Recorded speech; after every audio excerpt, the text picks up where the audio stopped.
আসসালামু আলাইকুম। SM physiotherapy and chiropractic ক্লিনিকের পক্ষ থেকে আমি সালমা সুভা। সামনে রমজান, আমাদের এই সময় খাবারে কিছু পরিবর্তন আসে। এক্ষেত্রে আমরা নিজেদের সুস্বাস্থ্য বজায় রাখার জন্য সেহরি এবং ইফতারের খাবারে কিছুটা পরিবর্তন আনতে পারি। অনেকে রোজা ভেঙে প্রথমে ভাজা পোড়া জাতীয় খাবার খেয়ে থাকি, যেমন পেঁয়াজু, বেগুনি। এসব খাবারে থাকে ট্রান্স ফ্যাট। এই ফ্যাট আমাদের শরীরে প্রদাহ সৃষ্টি করতে পারে। তো এক্ষেত্রে আমরা কি খেতে পারি? এক্ষেত্রে আমরা প্রথমে রোজা ভেঙে খেতে পারি একটি বা দুটি খেজুর। খেজুরে থাকে প্রচুর পরিমাণে ন্যাচারাল সুগার, যা আমাদের সারাদিনের টায়ার্ডনেস দূর করতে সাহায্য করে। এছাড়া খেজুরে থাকে ফাইবার, যা আমাদের কনস্টিপেশন বা কোষ্ঠকাঠিন্য জাতীয় সমস্যা দূর করতে সাহায্য করে। এরপরে আমরা খেতে পারি প্রচুর পরিমাণে পানি, ফলের জুস অথবা ডাবের পানি। এক্ষেত্রে আমরা বাজারে যে সকল জুস পাওয়া যায় সেগুলো আমরা পরিহার করব, কেননা এতে থাকে প্রচুর পরিমাণে কেমিক্যালস, যা আমাদের শরীরের জন্য খুবই ক্ষতিকর।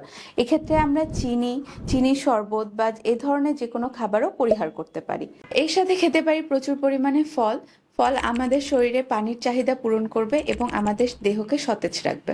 এরপরে আমরা কিছু সময় বিরতি নিতে পারি। সেক্ষেত্রে যারা নামাজ পড়ে তারা নামাজ পড়তে পারেন অথবা হাঁটাচলা একটু করতে পারেন। কিছু সময় বিরতির পরে আমরা খেতে পারি লাল চালের ভাত, প্রচুর পরিমাণে শাকসবজি। এছাড়া থাকবে মাছ, মাংস, ডিম অথবা সামান্য বাদাম। এ সকল খাবার আপনার সারাদিনের ক্লান্তি দূর করে নিজের স্বাস্থ্যকে সুস্থ এবং সুন্দর রাখতে সাহায্য করবে।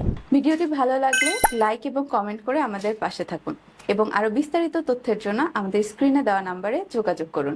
ধন্যবাদ।